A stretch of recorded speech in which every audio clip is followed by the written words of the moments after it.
এই যে দেখেন।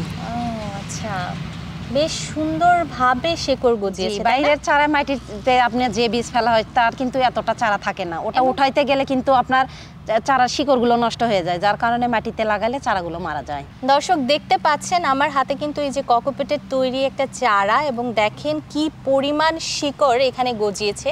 একটু যদি আমি আপনাদেরকে ভেঙে দেখাই পুরো কোকোপিটটা, তাহলে দেখবেন এত ভালো শিকড় গজিয়েছে। আপা, এটা কতদিন বয়স? এটার 1 মাস বয়স হচ্ছে। এই যে 1 মাস বয়স হয়েছে, আপনারা যখন চারাটা লাগিয়েছেন আপা, তখন বীজ রোপণ করেছিলেন বা দিয়েছিলেন, সেইটা কখন এবং কিভাবে? এটা আমরা সরাসরি কোকোপিটটা রেডি করে আমরা আগে বীজ জার্মিনেশন করে নিছি। আচ্ছা। তারপর সরাসরি এটা ট্রেনের মধ্যে দিছি, দিয়ে এটা এক জায়গায় ঢেকে রাখছি। ঢেকে রাখার পরে 7 দিনের মধ্যে এটা চারা অলরেডি গজাইছে। তারপরে এখানে বিছাই দিয়েছি। ঢেকে রাখতে হয়।